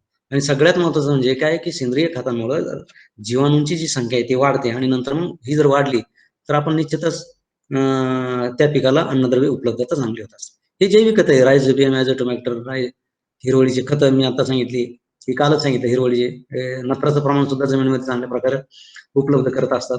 माती परीक्षणानुसार आपण थोडंसं संतुलित अन्नद्रव्य हे गरजेचं असतं. आता जमीन आरोग्य पत्रिकेमध्ये कमी असेल तर आपल्याला 25% थोडंसं वाढून द्यायचं, 25% जर जास्त असेल अन्नद्रव्य एखादा नत्र किंवा स्फुरद किंवा पाला जास्त असेल तर 25% काय करायचं, कमी करायचं. फारच अत्यंत जास्त असेल तर आपल्याला काय करावं लागेल, कारण बऱ्याच शेतकरी काय करतात, जमीन आरोग्य पाला जास्त असतं, नाही आमच्या जमिनीमध्ये पालाचं प्रमाण फार आहे, परंतु न टाकणे हे चुकीचं आहे. परंतु त्या शिफारशीच्या 50% तरी आपण त्या ठिकाणी पालाश टाकणं अत्यंत गरजेचं आहे. बऱ्याच वेळा शेतकऱ्यांचा संभ्रम पडतो की आपल्या जमिनीमध्ये अत्यंत जास्त आहे मग टाकायची गरज नाही, असं नाही. त्या शिफारशीच्या 50% आपण टाकणं गरजेचं आहे. आणि नुसतं जास्त किंवा कमी असेल तर 25% कमी जास्त करायचं, आणि मध्यम आणि थोडं जास्त असेल तर जी काही शिफारस केलेली अन्नद्रव्याची मात्रा असते त्या पद्धतीने आपण ते फक्त त्या ठिकाणी टाकायचं आहे. काही आमच्याकडे समीकरण आहे, बऱ्याचशा पिकांना समीकरण तयार केलेली, ऊस असेल किंवा बरेचसे पिक आहेत, त्या समीकरणांचा वापर ह्या समीकरणामध्ये फक्त आपण काय करायचंय की आपल्याला किती टन आपल्याला उत्पादन अपेक्षित धरायचे, 150 टन धरायचे का 200 टन धरायचे हेक्टरी, त्या पद्धतीने त्या समीकरणामध्ये आकडा टाकायचा आणि आपल्याकडे असलेलं नत्र, स्फुरद, पालाश जे तपासलेले ते त्याच्यात टाकलं की तुम्हाला नत्र किती टाकायचं, पालाश किती टाकायचं आणि स्फुरद किती टाकायचं ही आकडेवारी मिळते, आणि त्यानुसार आपण संतुलित अन्नद्रव्य बरोबरच जमिनीची सुपीकता सुद्धा आपण टिकवू शकतो. हे सूक्ष्म अन्नद्रव्य झिंक बघा, म्हणजे हे जर झिंक तुम्ही बघा, आता जे कोरोना पेशंट आहेत त्यांना झिंकचे सुद्धा ट्रीटमेंट त्या गोळ्यामध्ये असते, परंतु हे झिंक जर आपण ऊसाला दिलं, कांद्याला दिलं किंवा अनेक पिकांना आपण झिंक सल्फेट स्प्रेद्वारे किंवा फवारणीद्वारे किंवा जमिनीतून जर दिलं कमतरता असलेल्या ठिकाणी तर फूड चेनद्वारे आपल्याला मिळणार आहे. आणि बऱ्याच वेळा ॲलर्जीचे प्रकार जर आपण आज मनुष्यामध्ये बघतोय की या झिंकच्या कमतरतेमुळे येत आहे, तर अशा पद्धतीचं आपण जर पिकाला जर दिलं तर निश्चितच आपण सुद्धा आपलं सुद्धा आरोग्य चांगलं राहणार आहे.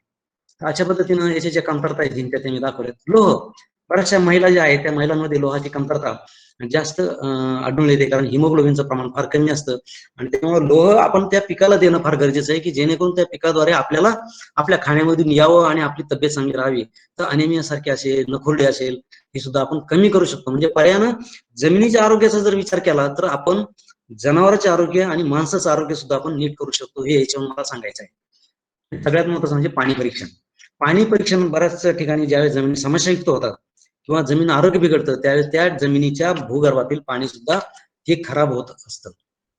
तर मग हे पाणी तपासणी करणं सुद्धा अत्यंत गरजेचं असतं. मग ते बोरवेल 15 मिनिटं चालवल्यानंतर 1 लिटर पाणी आपण स्वच्छ बाटलीत घ्यायचं आणि नदी कॅनल वगैरे असेल तर वाहत्या पाण्यातून आपण नमून फक्त एक काम करायचं की जी काही बिस्लरीची बाटली असेल त्याच पाण्याने धुवून टाकायची, आणि झाकण जे आहे ते झाकण जे आपण घट्ट बसवायचे, कारण ते जर उघडं राहिलं किंवा जरा थोडंसं व्यवस्थित बसवलं नाही तर त्या ठिकाणी कार्बोनेट वाढण्याची शक्यता असते, आणि जवळजवळ एक 24 किंवा 48 तासाच्या आत आपण त्या प्रयोगशाळेत पाणी पाठवणं अत्यंत गरजेचं असतं. आणि एकदा पाणी तपासल्यानंतर त्याचा जो सामू आहे तो 6.5 ते 7.5 पर्यंत असावा. क्षारता जी ती 0.50 पेक्षा dC/m पेक्षा कमी असावं. आणि मग हे chloride, bicarbonate, carbonate, sulphate, boron, RSC, sodium, शोषण गुण हे आपण पाहायचं की आपल्या जमिनीमध्ये किती. तर हे जे प्रमाण आहे ही क्वालिटी दिलेली आहे बघा, पीएच किती असावा, EC किती असावा, क्लोराईड किती, हे सगळे दिलेले आहे. आणि याच्याप्रमाणे आपल्या पाण्याची क्वालिटी जर चांगली नसेल तर मग काय होतंय, एक तक्ता बघा, आपलं पाणी जर असेल 0.50 dC/m पाणी, जवळ चांगलं पाणी, तरी पण एक पाण्याच्या पाळीद्वारे 6 सेंटीमीटर पाणी जर धरलं आपण देशी, तर 192 किलो हेक्टरी क्षार आपण ह्या पाण्याद्वारे जमिनीत टाकत असतो. एक जर dC/m पाण्याची जर क्षारता असेल तर 384 एका पाण्यातून आपण क्षार जमिनीत टाकत असतो, आणि आपण किती पाणी देतो साधारणतः 20 ते 25 पाणी कदाचित देत असतो. मग 384 गुणिले 20 करा, तेवढं किलो क्षार आपण हेक्टरी त्या जमिनीमध्ये टाकत असतो. आणि हेच जर क्षारता जवळ 2, 2.5, 3, 3.5, 4 पर्यंत असेल तर टनानं क्षार आपण त्या जमिनीमध्ये टाकतो. म्हणून जे काही पाणी आहे ते पाण्याची क्वालिटी चांगली असणं अत्यंत गरजेचं आहे. किंबहुना ह्याच पाण्याद्वारे क्षार आपण जमिनीमध्ये जास्त टाकतो आणि जमिनी क्षारपड करतो. त्यासाठी आपल्याला निचरा व्यवस्था करणं अत्यंत गरजेचं आहे. आणि सगळ्यात महत्वाचं म्हणजे काय की सेंद्रिय कर्व जर व्यवस्थित ठेवला तर वेळोवेळी पडणारे पाण्यातून असलेले क्षार जमिनीत हे निचऱ्याद्वारे वाहून जातील आणि मग ती जमीन आपल्याला आरोग्य व्यवस्थित चांगलं ठेवता येईल. धन्यवाद.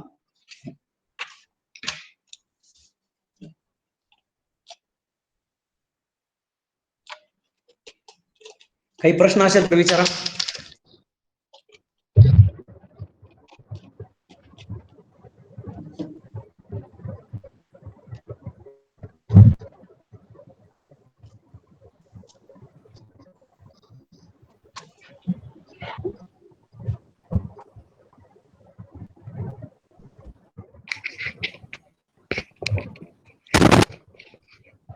परीट साहेब, काही प्रश्न जर असेल तर त्या विचारा. हा सर, हो छान, थँक्यू सर. मित्र कुणाचे प्रश्न काय आहेत का?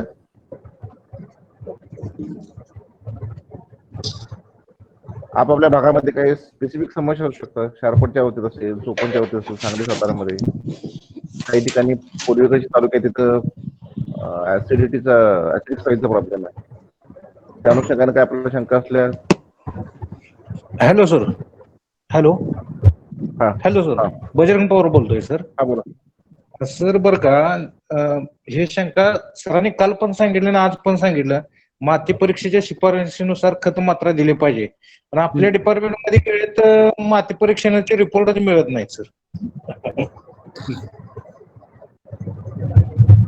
बरोबर. थोडंसं Specific आहे ना. आपण फॉलोअप घेणं फार गरजेचं आहे. कारण बऱ्याच वेळा काय होतं की आपण एवढं मातीतून आपण टनानं उत्पन्न काढतो, लाखानं उत्पन्न काढतो, तर आपण स्वतःही ती माती नेऊन देऊन त्याचा फॉलोअप घेऊन आपण स्वतः माती परीक्षण करून घेणं हे अत्यंत गरजेचं आहे. बऱ्याच वेळा काय होतंय की कुणीतरी माती घेऊन जातं आणि त्याचा येण्याची सुद्धा आपण घरी बसल्या वाट बघत असतो. तर मग ते न करता आपण प्रत्येकानं माती, आपण त्याला काळी आई म्हणतो, आईची सेवा करणं हे अत्यंत गरजेचं आहे की ज्या मातीवर आपलं जे काही अवलंबून असतं. Hello sir. हॅलो. तुमचं बरोबर आहे पवार साहेब, हा तुमचं काही अंशी बरोबर आहे.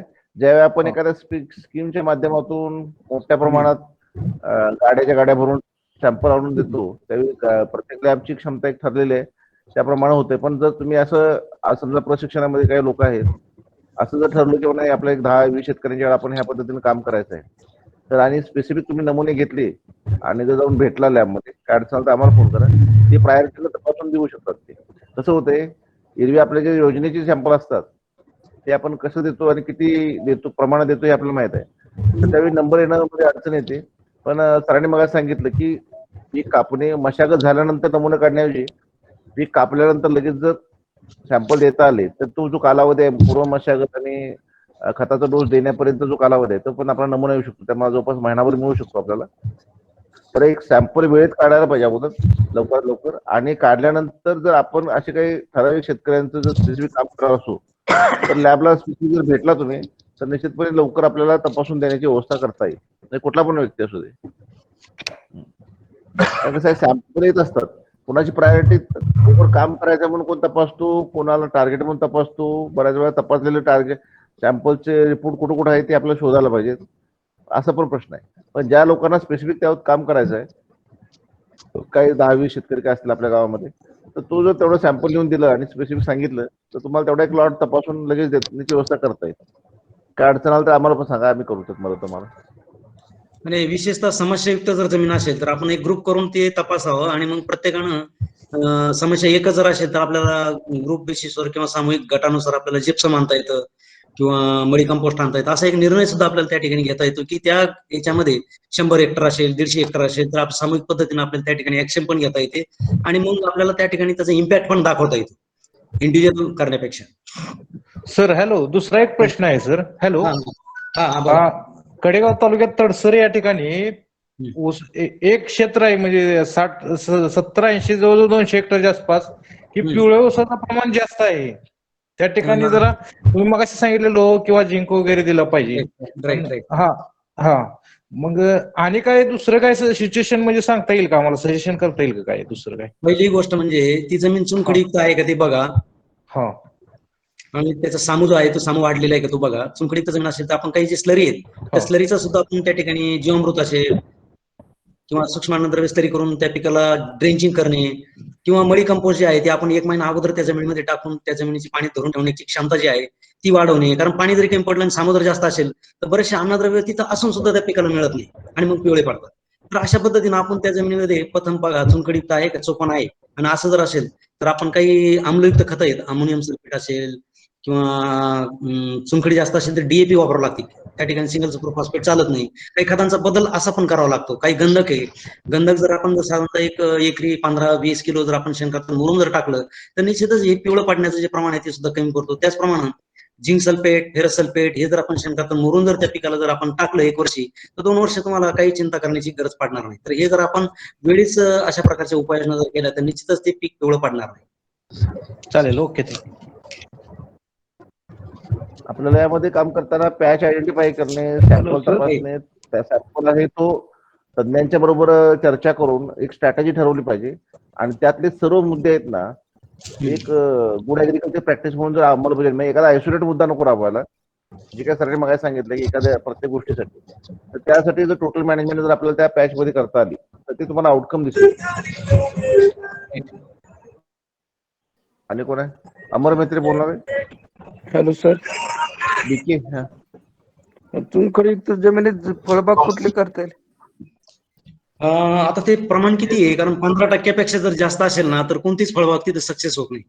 पण 10 ते 15% चुनखडीयुक्त जमीन जी आहे त्याच्यामध्ये साधारणतः एक सीताफळ आहे, बोर आहे, आवळा आहे.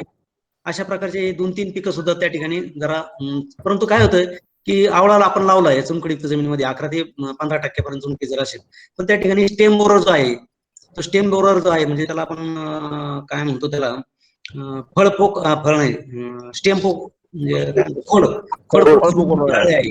त्याचं प्रमाण त्या ठिकाणी जास्त वाढतं. म्हणून आपल्याला काही पिकांची जी आहे म्हणजे ते नियोजन आपल्याला करावं लागतं. आंबा सुद्धा आहे थोडस 11-12% पर्यंत आंबा सुद्धा चांगला येतो पण त्या ठिकाणी सुद्धा आंब्याला सुद्धा भिरूड लागतं. परंतु याच्याकडे आपलं लक्ष पाहिजे कारण जर त्या खोडापाच्या बुडाला जर एखादं चुरा पडत असेल तर आपण ताबडतोब लक्ष देऊन त्या ठिकाणी एक इंजेक्शन असतं. हे इंजेक्शन त्या छिद्रातून जर आपण सोडलं पेट्रोल असेल, रॉकेल असेल किंवा नुआन असेल हे जर आपण ते इंजेक्शन त्या छिद्रामध्ये सोडलं आणि चिखलाने लिपून घेतलं तर ती जी बोटा एवढी आळी चांगली असते ती पोखरणारी खोड पोखरणारी ती मरते. आणि जर ह्याच्याकडे लक्ष नाही दिलं तर मग ती बरोबर वेळ का घालत 2-4 फांद्या वगैरे जाळून टाकते आणि पीक नंतर मग त्या ठिकाणी वाळून जातं. तर अशा पद्धतीचे जे काही किडींचा प्रादुर्भाव आहे तो या चुनखडीयुक्त जमिनीमध्ये होतो. म्हणून आपल्याला आंबा वगैरे जे आहे ते आपल्याला घेता येत नाही. परंतु सीताफळ, बोर, आवळा यांचं नियोजन आपल्याला करता येतं. चिकू घेतली तर चालते का? हा चिकू चिक्कूचं आहे परंतु मी सांगितलं की किती टक्के प्रमाण आहे त्याच्यावर अवलंबून आहे. परंतु तुम्ही जर नियोजन जे आहे चुनखडीयुक्त जमिनीचं नियोजन पहिल्यापासूनच जीवामृत असेल, जास्तीत जास्त सेंद्रिय खतं असतील किंवा मळी कंपोस्ट थोडंसं टाकलेलं असेल अशा पद्धतीनं दरवर्षी आपल्याला सेंद्रिय शेतीकडे जास्तीत जास्त जर केलं तर त्या जमिनीमध्ये असलेले स्थिर झालेले न्यूट्रिएंट आपण उपलब्ध करून घेऊ शकतो. म्हणजे काय होतंय की कॅल्शियम जो आहे ना तो डेंजरस आहे. परंतु जर आपण सेंद्रिय खतं वापरून त्याला जर उपलब्ध करून दिला तर त्याच्यासारखी चव, रंग आणि क्वालिटी ही कोणत्याही पिकाला येत नाही. तुम्ही बघा पपई जर असेल ना तर चुनखडीयुक्त जमिनीमधली पपई जर आपण कापून जर खाल्ली तर ती अत्यंत गोड लागते. किंवा कोणते फळं जर तुम्ही चुनखडीयुक्त जमिनीमधले जर खाल्ले तर त्याची जी रंग आणि तुम्हाला जी चव आहे ती चव चांगली मिळते. त्याचं कारणच असं आहे की सेंद्रिय खतं जर आपण त्या ठिकाणी वापरले तर तो जो काही ऑक्साईड फॉर्म मधला जो फिक्स झालेला कॅल्शियम आहे तो मिळत नाही तर तो उपलब्ध करून देण्याचं काम या ठिकाणी ते सेंद्रिय कर्ब जे आहे किंवा सेंद्रिय खतं जे आहे ते करत असतात. म्हणून आपल्याला अशा जमिनीमध्ये स्ट्रॅटेजी बदलावी लागते की जवळजवळ सेंद्रिय खताचा वापर जास्त आणि रासायनिक खताचा वापर कमी, सूक्ष्म अन्नद्रव्यांचा वापर आपल्याला जास्त, जीवामृतचा वापर जास्त, अशा प्रकारचा वापर आपण जर करत राहिलो तर निश्चितच अशा जमिनीमध्ये सुद्धा नियोजन आपल्याला चांगलं करता येतं. Thank you sir.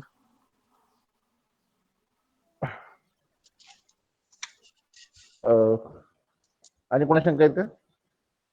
तर एक शंका अशी होती मगाशी तुमच्या माध्यमातून काल पण आम्हाला बघायला मिळालं आजपर्यंत कधी जीवामृत आणि ह्याच्यावरती शास्त्रीय अभ्यास झालेला असं वाटत नव्हतं. फक्त मी काही तज्ञांचं उत्पादन सुरू होतं पण तुम्ही तुमच्या कालच्या स्लाइड मध्ये एक मी बघितलं तर तसं आपण शास्त्रीय अभ्यास पूर्ण केलेला आहे आपल्याकडे का? हो केलेलं आहे ना. जीवामृतचं आहे ना स्लरी जे आहे ना स्लरीचे स्लरीचे बरेचसे प्रयोग मी अगदी ज्वारीपासून भुईमुगाला वगैरे जे आहे ना ते मी केलेले, स्वतः प्रयोग केलेले. परंतु काय झालं की ते जेल डायग्नोस्कोप मध्ये त्याला मान्यता नाही मिळाली. परंतु ते आम्ही कोणते मी स्वतः त्याच्यावर प्रयोग केलेले. एक लक्षात घ्या, आपल्या हातात काय आहे, आपण रासायनिक खतं टाकतो, परंतु त्याची जी काही कार्यक्षमता आहे, ती कार्यक्षमता जर वाढवायची असेल, विशेषतः ज्या जमिनी चोपण आहे किंवा समस्यायुक्त आहेत, त्या जमिनीमध्ये अन्नद्रव्य भरपूर आहेत, परंतु ते उपलब्ध होत नाही. मग चुनखडीयुक्त जमीन असेल, चोपण असेल, क्षारयुक्त असेल, क्षारयुक्त चोपण असेल, या जमिनीमध्ये अन्नद्रव्य भरपूर आहे, खतही भरपूर टाकतोय, परंतु ते जर आपल्याला उपलब्ध करायचे असेल आणि त्या जमिनीमध्ये सूक्ष्म जीवाणूची जर वळवळ वाढवायची असेल, तर निश्चितच ह्या जीवामृतचा वापर अत्यंत महत्वाचा आहे. तुम्ही नॉर्मल सॉइलमध्ये करा नका करू, परंतु ज्या समस्यायुक्त जमिनीमध्ये त्या जमिनीमध्ये आपल्याला मात्र हे करावंच लागणार. याच्यामध्ये फक्त कार्यक्षमताच नाही, तर जमिनीतलं कर्ब सुद्धा त्या ठिकाणी वाढवण्यास मदत होते. नाही, हा सगळ्यात महत्वाचा मुद्दा आहे की तुमच्यासारख्या संशोधकांनी तो मुद्दा उचलून धरून संशोधन केलं हेच महत्वाचं. कारण बऱ्याच वेळा कसं होतंय, एखादं चांगलं तंत्रज्ञान असेल आणि ते विद्यापीठाच्या बाहेरच्या लोकांनी कोण तयार केलं असेल तर ते एक सावत्रपणाची वागणूक त्या तंत्रज्ञानाला मिळते. तीच गोष्ट जीवामृतच्या बाबतीत आहे. तर सर्व लोकांना जर चांगल्या पद्धतीचा फायदा मिळाला, तुमच्यासारख्या व्यक्तीने अगोदर निष्कर्ष देखील काढले असेल तर, कारण कसं होतंय की आपलं प्रत्येकाचं वेगवेगळं विचारसरणी आहे ना, फिलॉसॉफी, त्यामुळे शेतकऱ्यांच्या मनामध्ये संभ्रम तयार होतो. पण बऱ्यापैकी त्यावेळी शेतकरी वापरतात बरं काही. वापरतात, पण ज्यावेळी आम्ही अधिकृतरित्या संशोधनात्मक पुढे जाऊ त्यावेळी वापराचा जो वेग आहे किंवा आता हे जो आहे ना, आत्मविश्वासाने वापरण्यासाठी आपल्याला उपयोग पडतो. ते ज्यावेळेस रिकमेंडेशनला यायचं होतं ना, तर त्यावेळेस ते एक अधिकारी असे म्हणले की लोकांना पाणी द्यायलाच पाणी नाही, तर तुम्ही ते 200 लिटर पाणी पिकाला स्लरीद्वारे कसं देणार? त्याच्यामुळे काय झालं की ते हाणून पाडलं. पण मला फार वाईट वाटलं, कारण मी त्याच्यामध्ये रिझल्ट भुईमुग जर पाहिला ना, तर भुईमुग उन्हाळ्यामध्ये अक्षरशः बऱ्याचशा 50% लोकांचा भुईमुग पिवळा पडलेला दिसतो. त्याला जर अशी सूक्ष्म स्लरी किंवा असं जर जीवामृत जर वापरलं, तर निश्चितच आपण समर किंवा उन्हाळ्यामध्ये सुद्धा आपल्याला भुईमुगाचं पीक अत्यंत चांगल्या पद्धतीनं मिळतं. दुसरा एक असा विषय होता की जे जनावरांचं मलमूत्र आहे, बऱ्याच वेळा आपण वॉटर सोल्युबल फर्टिलायझर घेतो किंवा आता बरेच जे तुम्ही मला सांगितलं की लोक आता मोठ्या प्रमाणात फवारणीचा कल वाढलेला आहे. पण जनावरांचं मूत्र ऑलरेडी पिकांना जे अन्नद्रव्य खाल्लेले आहेत तेच ते अन्न म्हणजे वैरण जनावरांनी खाल्लेले असते आणि नॉन डायजेस्टेड पार्ट किंवा त्याचा जो भाग आहे तो जनावरांच्या मूत्रावाटे जात असतो. तर जनावरांचं मूत्र फवारणीमध्ये आपल्याला कशा पद्धतीनं वापर म्हणजे त्याला हे पाठबळ मिळेल? एक शाकीय अवस्थेमध्ये म्हणजे पहिले 1 ते 1.5 महिन्यापर्यंत आपल्याला हे जे काही जनावरांचं मूत्र जे आहे ते फवारणीद्वारे सुद्धा आपण वापरू शकतो. किंबहुना जीवामृतमध्ये त्याचा वापर करतोच आपण, ड्रेंचिंग वगैरे याच्याद्वारे. परंतु फवारणीद्वारे सुद्धा आपण करू शकतो. आमच्याकडे एक प्रयोग झालेला आहे, पण मला आता त्याची नेमकी क्वांटिटी आठवत नाही. परंतु शाकीय अवस्थेपर्यंत आपण ते करू शकतो, परंतु जास्त वापर करू नये त्याचा. कारण नंतर जर त्याचा वापर जर केला ना, तर काही सकिंग पेस्ट जे आहेत, रस शोषणाऱ्या किडी, त्यांचा प्रादुर्भाव जास्त होतो. त्यामुळे त्याला वापरण्यासाठी काही नियम आहेत. काय होतं, बऱ्याच वेळा शेतकऱ्यांना आपण एखादी गोष्ट सांगितली ना, की त्याला जर आवडली ना, तर तो सारखा वापरत बसतो आणि मग ते वापरण्याचे दुष्परिणाम नंतर त्याचे सुरू होतात. परंतु पहिल्या 1-1.5 महिन्यामध्ये शाकीय वाढ जर आवश्यक असेल, तर निश्चितच आपल्याला ह्या जे काही मूत्र जे असते, युरिन, ते सुद्धा आपण वापरू शकतो. कारण कसं 4 बांधाच्यातली गोष्ट जसं क्रॉप रेसिड्यू आहे, वीड्स आहेत, त्याचं जेवढं स्वयंपूर्ण होईल तेवढं त्याचे जमिनीचं आरोग्य सुधारेल आणि अन्नद्रव्याची उपलब्धता देखील वाढू शकेल आणि वापरलेल्या केमिकल फर्टिलायझरची एफिशियन्सी देखील वाढवायला मदत होईल. नक्कीच. चालेल. आणि कोणा शंका आहेत का? सरांनी अत्यंत अभ्यासपूर्ण आणि परिपूर्ण असं मार्गदर्शन केलेलं आहे. काल तर सरांनी सांगितलं, पण आज जे अनेक आरोग्याविषयीचे अनेक पैलू जे आहेत हे सविस्तरपणे कव्हर केलेले आहेत. काल मला त्यांचा ऑर्गॅनिक कार्बनच्या अनुषंगाने किंवा अनेक गोष्टी चांगल्या पद्धतीने सांगितल्याबद्दल सरांचं मनपूर्वक आपल्या सर्वांच्या वतीनं आणि रामेतीच्या वतीनं मनपूर्वक आभार व्यक्त करतो. धन्यवाद.